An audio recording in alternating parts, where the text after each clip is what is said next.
Hello दोस्तों, तो आज हम आप लोग को एक्सप्लेन करने वाले हैं द साउंड ऑफ म्यूजिक का सेकेंड पार्ट।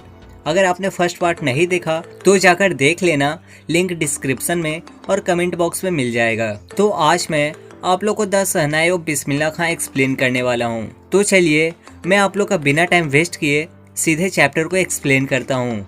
सम्राट औरंगजेब ने पुंगी नाम के म्यूजिकल इंस्ट्रूमेंट को शाही निवास में बजाने पर बैन कर दिया था, क्योंकि इसकी आवाज बहुत ही तीखी थी और बहुत ही बेकार सी थी। और बांस से बने वो सभी इंस्ट्रूमेंट जो कि आवाज करते थे उन्हें पुंगी नाम दे दिया गया।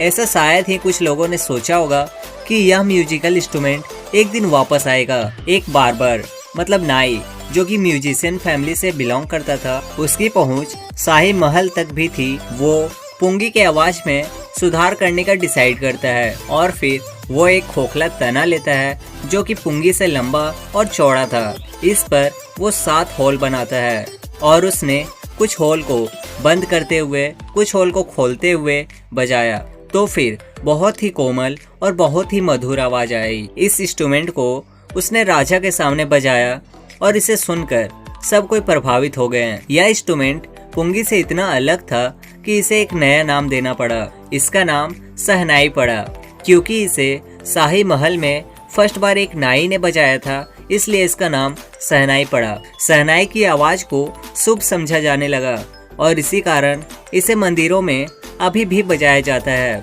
और यह नॉर्थ इंडियन वेडिंग में एक बहुत ही इम्पोर्टेंट पार्ट है।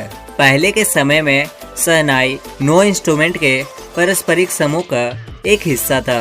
अभी तक केवल इसको मंदिरों और शादियों में ही बजाया जाता था। इस इंस्ट्रूमेंट को क्लासिकल स्टेज पर लाने का सारा श्रेय बिस्मिल्लाह खान को जाता है। 5 साल की एज में बिस्मिल्लाह खान बिहार के प्राचीन रियासत डुमराव में एक तालाब के पास गुल्ली डंडा खेलते थे। वह नियमित रूप से पास के बिहारी जी के मंदिर में भोजपुरी चेता गाने के लिए जाते थे, जिसके एंड में उन्हें 100 किलो का लड्डू इनाम के रूप में दिया जाता था। ऐसा 80 साल पहले हुआ था और उन्हें भारत रत्न प्राप्त करने के लिए बहुत लंबी संघर्ष करनी पड़ी। भारत रत्न भारत का सबसे बड़ा नागरिक पुरस्कार होता है। तो चलिए अब हम लोग बिस्मिल्लाह खान की जर्नी को देखते हैं। बिस्मिल्लाह खान का जन्म 21 मार्च 1916 में बिहार के एक फेमस म्यूजिशियन के यहाँ हुआ था। उनके दादाजी रसूल बख्श खान भोजपुर राजा के दरबार में शहनाई नवाज थे। उनके पिताजी पैगंबर बख्श और अन्य पैतृक पूर्वज भी ग्रेट शहनाई प्लेयर्स थे। उसने लाइफ के शुरुआत से ही म्यूजिक को अपना लिया था। जब उनकी एज 3 वर्ष की थी तो उनकी माताजी उन्हें उनके मामा जी के घर बनारस में ले आई और बिस्मिल्लाह खान अपने मामा जी को शहनाई का प्रैक्टिस करते हुए देखकर आकर्षित हो गए थे। और बहुत जल्द ही बिस्मिल्लाह खान ने अपने मामा अली बख्श के साथ बनारस के विष्णु मंदिर में जाना शुरू कर दिया, जहां पर अली बख्श शहनाई बजाने का काम करते थे।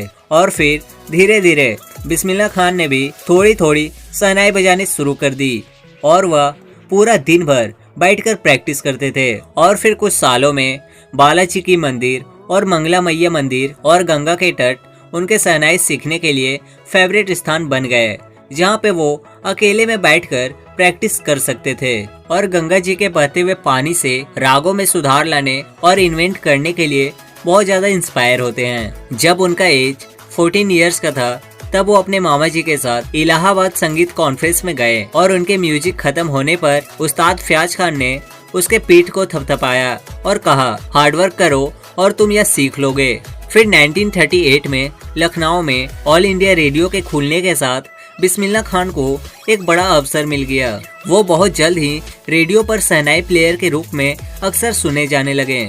और जब 15 अगस्त 1947 को भारत को आज़ादी मिली तो बिस्मिल्लाह खान राष्ट्र का शहनाई द्वारा अभिनंदन करने वाले फर्स्ट भारतीय बने। उन्होंने लाल किले से रग कफी में ऑडियंस के आगे अपना दिल निकाल कर रख दिया, जो कि महात्मा गांधी और पंडित जवाहरलाल नेहरू के फेमस भाषण ट्रेस्ट विद डेस्टिनी में शामिल थे।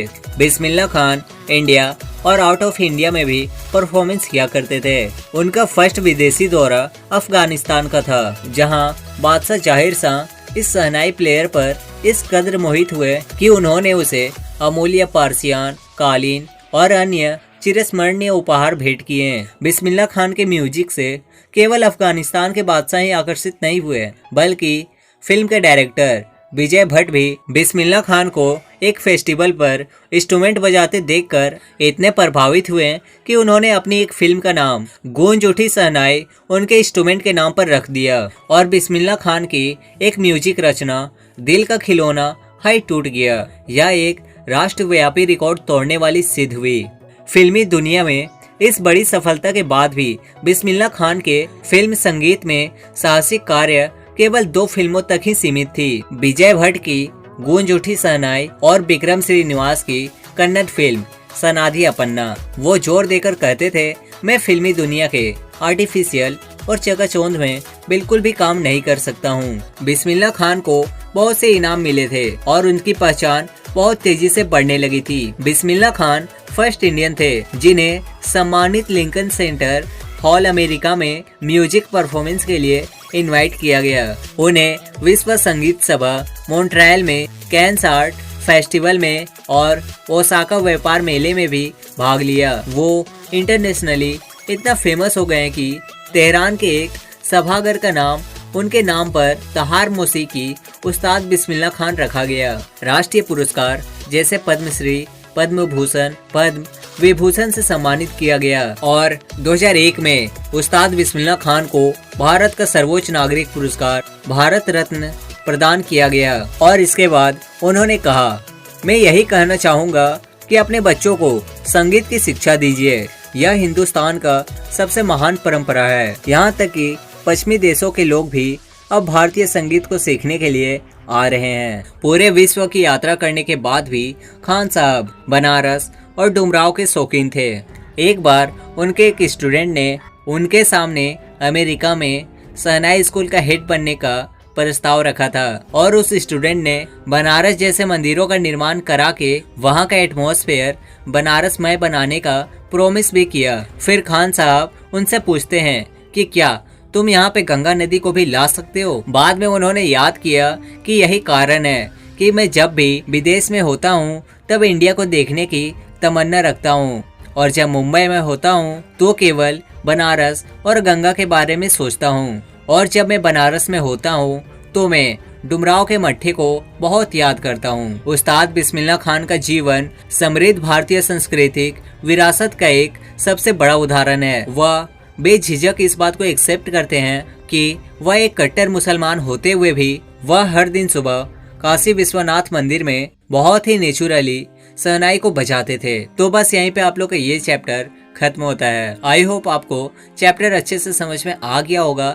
अगर आपने अभी तक इस वीडियो को लाइक नहीं किया तो वो कर देना और अगर आपने अभी तक हमारे चैनल को सब्सक्राइब नहीं किया तो वो भी कर लेना। तो बस आज के लिए इतना ही। अब मैं आप लोग से मिलता हूँ नेक्स्ट वीडियो में।